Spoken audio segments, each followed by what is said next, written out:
چھوٹے بچوں کو کھانسی اگر زیادہ آنے لگ جائے تو گھر میں ان کو شہد اور ادرک مکس کر کے دیں، کھانسی ختم ہو جائے گی۔ اگر بچہ رات کو تنگ ہوتا ہے اور اپنی نیند پوری نہیں کر پاتا تو اس کے پاؤں میں سرسوں کے تیل سے مالش کیا کرے۔ بچے بہت نازک ہوتے ہیں، ان کو کبھی بھی بازوؤں سے مت اٹھائیں کہ ان کی ہڈیوں کے جوڑ الگ ہونے کا خطرہ ہوتا ہے۔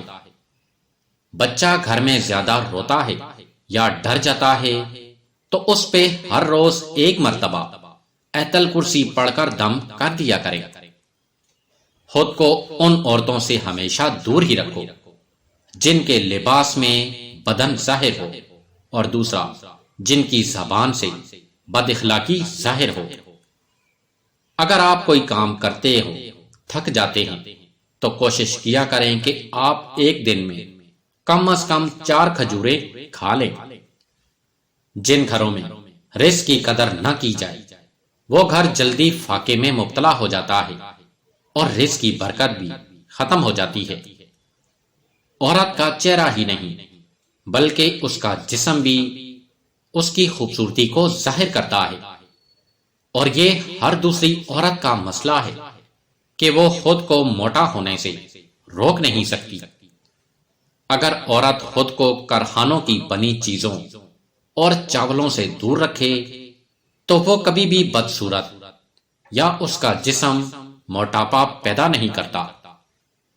اگر کسی عورت کا چہرہ خوبصورتی کھو دے یا اس کے چہرے پہ جھریاں پڑ جائیں تو سب سے پہلے اس کو انڈا کھانے سے روک دیں کہ فارمی انڈے چہرے پہ جھریاں پیدا کر دیتے ہیں۔ اس کو گھر میں دہی کے اندر ہلدی اور انار مکس کر کے چہرے پہ لگائیں، چہرہ روشن اور تازہ ہو جائے گا، چہرے پہ تمام جھریاں ختم ہو جائیں گی۔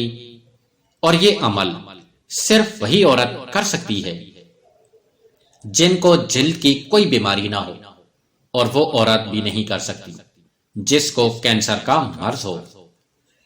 صحت مند زندگی کے لیے صاف ستھرے ماحول کی حفاظت بہت اہم گردانی جاتی ہے، لیکن چند عرصے سے دنیا بھر میں ماحولیاتی آلودگی کی شرح تیزی سے بڑھ رہی ہے، جس کے نتیجے میں کئی طرح کے مسائل جنم لے رہے ہیں۔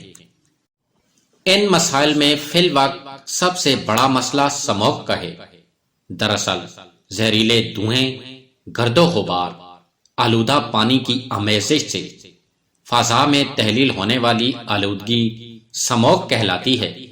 واضح رہے لفظ سموگ انگریزی لفظ سموگ اور فوگ سے مل کر بنا ہے۔ سموگ کی عام طور پر 2 اقسام ہیں۔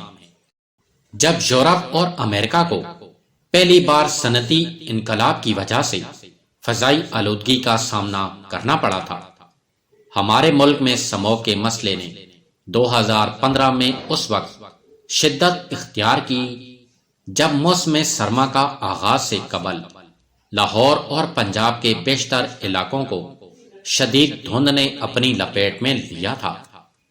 پاکستان میں سموگ اکتوبر سے جنوری تک کسی بھی مہینے میں ظاہر ہو سکتی ہے، جبکہ شدت 25 سے 10 دن تک کی طویل ہو سکتی ہے۔ پاکستان میں سموگ کی وجہ میں بہارت کا ایک بڑا حصہ ہے۔ وہاں فصلوں کی باقیات کو جلانے سے آلودگی پیدا ہوتی ہے جو ہوا کے ذریعے پاکستان خصوصاً لاہور میں آتی ہے۔ یہی وجہ ہے کہ لاہور دنیا کا آلودہ ترین شہر بن جاتا ہے۔ اس کے علاوہ ہمارے یہاں ایمرجنسی نافذ ہونے کے باوجود فصلوں کی باقیات جلائی جاتی ہیں۔ فوسل فیول مختلف گیس کے اخراجات سے بھی ماحول آلودہ ہوتا ہے، جبکہ کوڑا کرکٹ جلانے سے زہریلے مادے ہوا میں رہ جاتے ہیں جو سموگ کی شکل اختیار کر لیتے ہیں۔ سموگ سے فوری ریلیف صرف بارش سے ہی ممکن ہے۔ رواں برس پنجاب میں سموگ کی صورتحال خطرناک صورت اختیار کر چکی ہے، جس کے پیش نظر متاثرہ علاقوں میں ماسک پہننا لازمی قرار دیا گیا ہے، جبکہ تا دم تحریر لاہور ہائی کورٹ نے اسموک کے 22 جنوری کے آخری ہفتے کے روز تمام تعلیمی ادارے بند رکھنے کا حکم بھی دیا ہے۔ عالمی ادارہ صحت لاہور کو ایشیا کا سب سے زیادہ فضائی آلودگی والا شہر قرار دے کر حکومت کو متبنہ کر چکا ہے اور اس حوالے سے فوری اقدامات کیے جائیں۔ واضح رہے سموگ انسانوں، جانوروں اور درختوں سمیت فطرتاً کے لیے انتہائی نقصان دہ ہے۔ سموگ کی وجہ سے جان لیوا خصوصاً پھیپھڑے یا گلے کے امراض لاحق ہونے کے خطرات بھی بڑھ رہے ہیں۔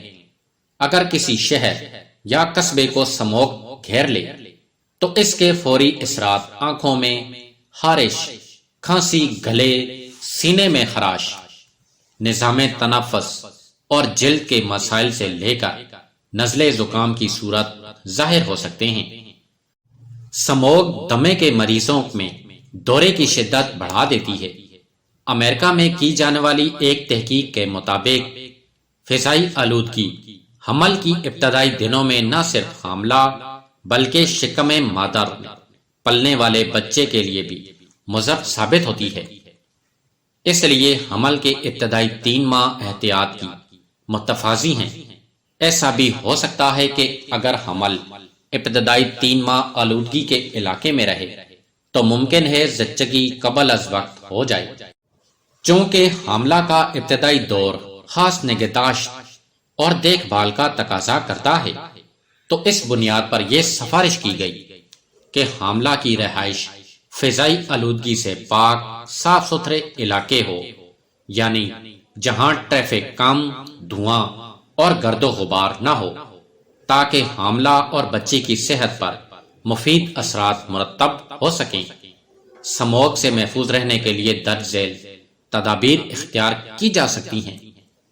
پانی کا زیادہ استعمال کیا جائے، بلا ضرورت باہر نکلنے سے گریز کریں، گھر کے دروازے اور کھڑکیاں بند رکھیں، صفائی کے لیے جھاڑو کی بجائے گیلا کپڑا استعمال کریں، گھر سے باہر جاتے ہوئے چشمہ استعمال کریں، نیز سفر کے دوران اور بعد میں بھی صاف پانی سے آنکھیں دھو لیں، گھر کے باہر پانی کا چھڑاؤ کریں، بدبودار اور تعمیراتی مقامات پر مٹی دھول نہ اڑنے دیں، گاڑیوں کا استعمال کم سے کم اور ضرورت کے وقت کریں، اپنے ارد گرد کی فضا کو دھوئیں اور تمباکو نوشی سے بچائیں، گھر سے باہر نکلتے ہوئے منہ کو ماسک سے یا رومال سے ڈھانپ کر رکھیں، اپنی گاڑی کا معائنہ کرائیں تاکہ فضا میں آلودگی کا سبب نہ بنے، بچوں اور بوڑھوں کا خاص خیال رکھیں، علامات شدید ہوں تو معالج سے رجوع کریں،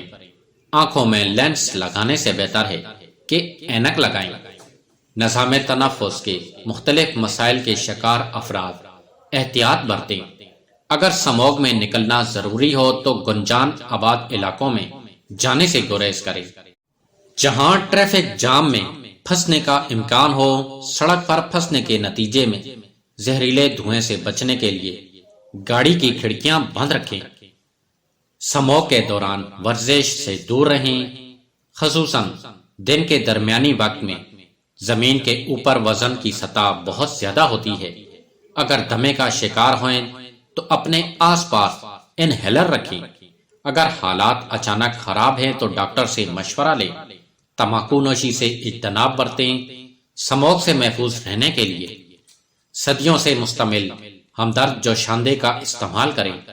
قوت مدافعت کی کمی امراض کا سبب بنتی ہے، اس لیے مستحکم حکیم کے مشورے سے مقوی اشیاء استعمال کی جائیں۔